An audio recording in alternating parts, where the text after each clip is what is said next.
Christian, what an incredible season it's been. Not really sure where to start with this one, but you obviously set targets, you have your aims at the start of the season.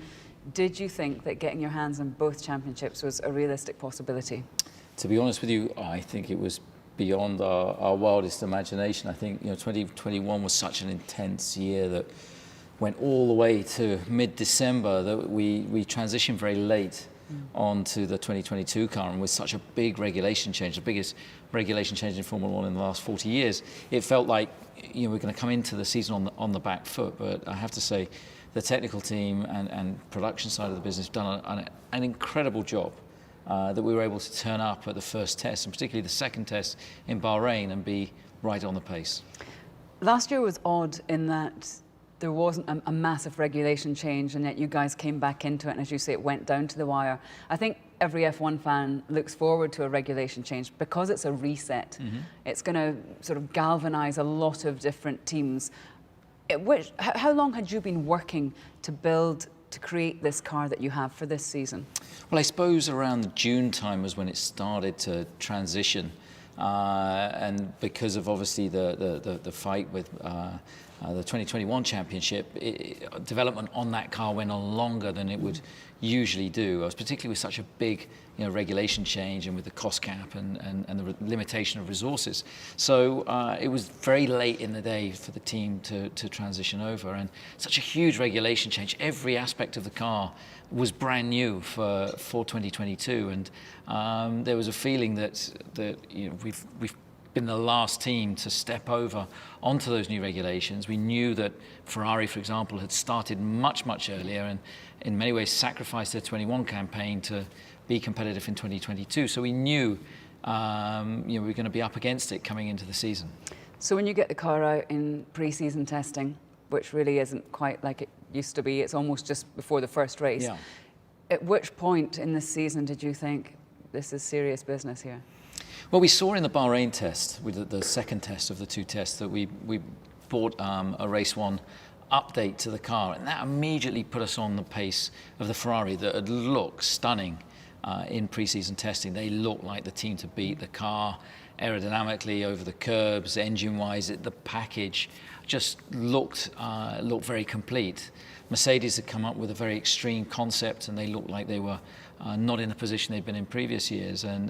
But suddenly, with that revision to a floor and the side pods, suddenly we were right in the hunt from the first race from Bahrain. When you look around at a competitor like Mercedes, who have been so dominant, and yes, you've got Adrian and a great team around you, when one of the major rivals goes off and does something so different, do you think, gosh, we've missed a trick here? Well, yeah, I mean, you look at that car and you think, wow, that's a big difference in interpretation. And so, either they've got it very right and we've got it very wrong, or, vice versa. It was just a very different interpretation. Yeah. So, of course, there was a lot of interest in the car and how they'd applied the regulations and the route that they decided to take. And, of course, with 21 being such an intense year, Adrian focus had really been on 21, and the team beneath him had to do the groundwork on the 2022 car. So whilst he was still there to obviously mentor, it was about the technical strength and depth that surround him that was able to come up with such a great car. Rule changes also can create instability, reliability issues. At the beginning, you had a few teething problems, as all teams did, really. Was that a nerve-wracking time? How do you get on top of a problem when you're not quite sure what the problem is? Well, I think as a consequence of being so late, some of the systems weren't as tried and tested as we would have liked. So it was a bitter blow for that first race to have a double DNF when we've been fighting for a win with Charles and Max, and then Checo to be robbed of a podium, all in the last couple of laps of the Grand Prix. And then Ferrari, who were looking like the major opponents, they achieve a 1-2 finish as a result. Suddenly you're 44 points down before you've even got going. And so you've got to pick yourself up and brush yourself down and think, okay, we need to get on the scoreboard, and we need to do that quickly. How much did the pace of the Ferrari, particularly on a Saturday, over one lap when it mattered to get those pole positions? How much did that frighten you? Because actually that's what Red Bull was doing when Sebastian was driving. You know, Yeah. they would own the Saturday, and then the Sunday you would have to work things out. But that's what Ferrari were doing to you, certainly in the first half of the season. Yeah, in the first phase of the season, the Ferrari, particularly over a single lap, was a very quick car, and we were carrying a little excess weight. So we managed to get the car on Weight Watchers over the course of the season. And as the weight came off, our single lap performance started to really to really improve. So you know, Ferrari had so many pole positions early on in the year. Their single lap pace just looked, you know, dynamic. But in come race day, then we have very good tyre deg, we had good strategy. Max has just taken another step this year, Checo finding his feet more within the team. The drivers were able to really achieve some phenomenal results. And I suppose maybe a Belgian Grand Prix would be the perfect example of that. Max was forced to start further down the field, but had the speed, had the skill, had the belief to just get an epic win. Yeah, Spa was probably our most dominant weekend of the year. It was a stunning race. We took the penalties there because we felt it was a track that you could overtake at. And Max showed, you know, maturity. He didn't get involved in the start. He held off and then picked his way through. And within a mere handful of laps, he was already fighting at the front for the lead. And it was a remarkable performance from him. And it just goes to show, you know, some days you can hit a real sweet spot like that, because with that engine, the very next race, on I think his third lap in practice in Zandvoort, it let go. Yeah. And that was the equivalent of probably one lap in Spa. So, you know, had he have done a couple of extra laps in practice or in qualifying, that engine would have failed. And so thankfully, on that day, it didn't. The gods were looking down on us, and he achieved an absolutely epic win. Is that how fine the margins are? Because Formula One is such a detailed, scientific business, and yet luck does come into play. There is so much pressure on engines, on parts, you know, the finances, everything around it. Do you think now you can have all the brains in the world that you want, but sometimes it comes down to luck in these situations? Well, I think it's such a competitive business. You've got to constantly be right on the edge, right on the limit, because if you're not trying hard enough. And the quality and the intensity of the competition is such that unless you are there and you're living there daily, right on that edge, you will be average. You will fall into mediocrity.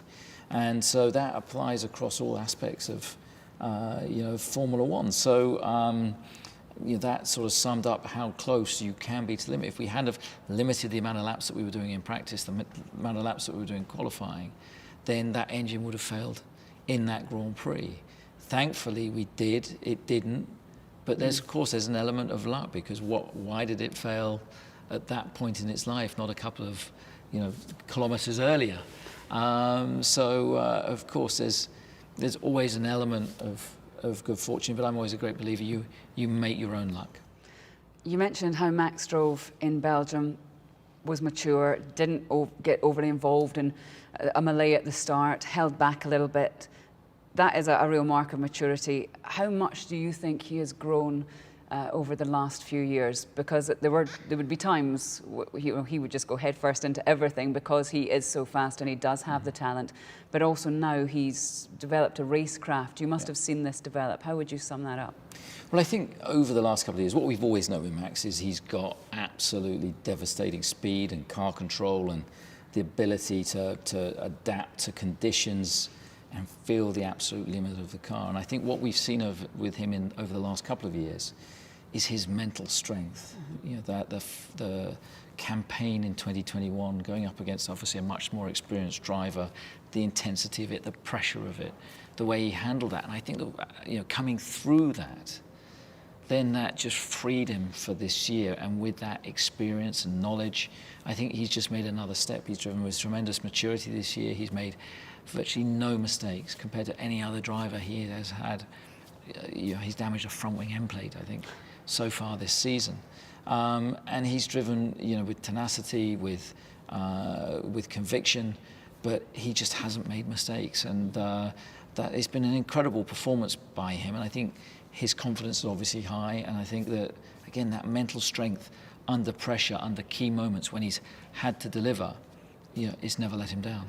And he and Sergio seem to work incredibly well together. Sergio, on paper, maybe looks like he plays a supporting role. He's had a couple of great wins on street tracks, where he's always been so strong throughout his career. But the two of them seem to work well. There's a lot of respect there. Yeah. That must be nice. Well, I think you sum it up. There's a lot of respect between the two, and they're both at different stages in their career. Checo is under no illusions of the challenge that he has in having Max as a teammate, but he also has enough confidence in himself and in his own ability that he's made some incredible drives this year, and he's second in the World Championship for a reason, because he's delivered at such a high level in the 2 Grand Prix victories that he's had so far this year. Both in Monaco and in Singapore have been outstanding performances, and certainly earlier in the year he got on top of the car quickly. It suited him. That pole position in Saudi Arabia, again, another street circuit, another circuit that favours the brave. Yeah. I mean, he was outstanding there. So I think it's been a great year for Sergio, and I think that respect between the two drivers, the camaraderie between the two drivers, has been phenomenal. I always say this with a bit of surprise in my voice, because Red Bull dominated with Sebastian for those 4 years. Mark always pushed him hard. We know about their relationship. But Red Bull have never had a 1-2 in the Drivers' Championship.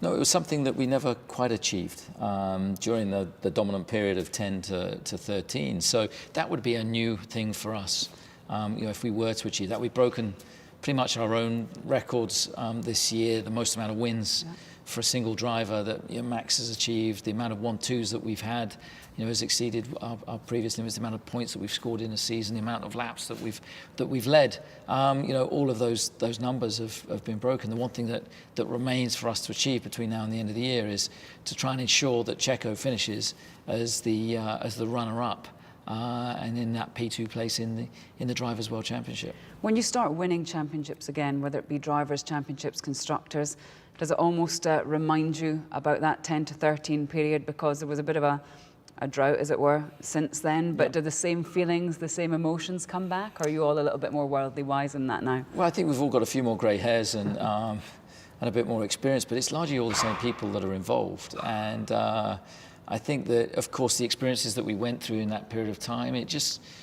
gives you that knowledge and information to draw upon in pressurized moments. And 2010 to 13 was a halcyon period for us, and I think that I never felt that we would be able to break those some of those records, particularly 2013. But what the team have done this year and the performance of the car, we've managed to take that one step further, and it just shows. We had 8 years in the wilderness. We were winning the odd race here and there, but 8 years, there was a dominant period just by one team. And I think we never lost sight of what the goal and objective was. And we kept working collectively as a team, and we kept striving to achieve that goal. And I think it just demonstrated to ourselves that as well, that if you want something really bad and you're prepared to push to the absolute limit in every single area, then anything is possible. And what's nice when you go around Red Bull, whether it be here in Milton Keynes or the garage at a Grand Prix, it's kind of the same faces. You retain your staff. So it must be great for them as well, because they have gone through the highs and lows of the last 8 years.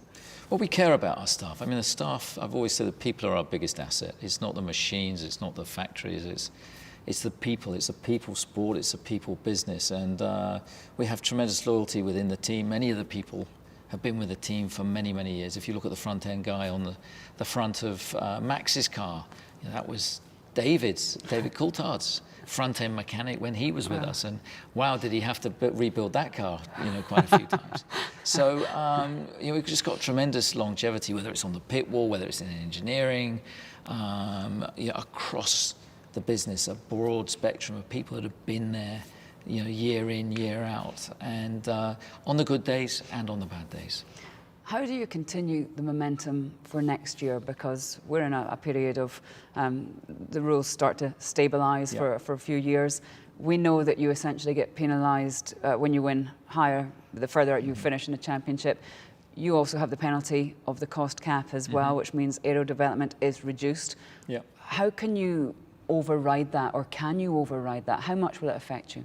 Well, it's tough because it is a handicap, and I think what you'll see in 23 is that the cars do converge, and I'm sure there's a few more cars that will look a bit like a Red Bull or a Ferrari potentially next year. But we just have to apply ourselves effectively, efficiently, and we've got to be creative in our thinking and selective in what we develop, because the handicap in the lack of wind tunnel time is significant. We'll have 15% less time than second place next year, and 20% less than the third place team. So they're big numbers, and I think what we've lost in wind tunnel time, we've gained in motivation, we've gained in determination, where we've got a team full of people here that are absolutely committed to try and retain the level of performance that we've worked so hard to be able to achieve again. And I think having got this number one on the car, having regained the Constructors' World Championships for the first time with the Constructors since 2013, there's a huge motivation to maintain at that level. So you will be hampered. Formula One's not a sport where you can just pick up this year's car and drop it onto a track for next year. How difficult will it be to retain that number one with everything that's gone on? I think it's going to be tough. I mean, Ferrari are going to learn a lot of lessons from this year. I mean, they made some errors that I'm sure they will have learned from. Mercedes obviously dropped the ball this year, but they'll be back. They're a quality team that has strength and depth, so I've got no doubt they'll turn up with a competitive car and with obviously competitive drivers next year. So it's going to be intense, and I'm sure it's going to be very tight. I don't think we'll be sitting here saying that we've won 14 Grand Prix with one driver and 16 races out of the 20-odd races that we've done so far. So it's going to be a challenge. It's going to be intense, but we're up for that challenge. We're looking forward to that challenge. We're a team of racers. That's what we love doing. You've won 4 championships previously. Then you got last year's, now this year's. Where does this year's rate in everything that you've achieved in Formula One? I think, again, it's right up there. I think the way that Max has dominated and utterly dominated the Drivers' Championship it's been a privilege to be a part of and witness, because, close hand, because the way he's driven has been phenomenal. And I think the reward for the team for the long days, the years that have gone into this, and the hard work, the dedication, the application, to see that Constructor Trophy come back to Milton Keynes is something that we're all incredibly, incredibly proud of, and obviously the determination now is to keep it here. Perfect. Yeah. Thank you very much. The end. The end.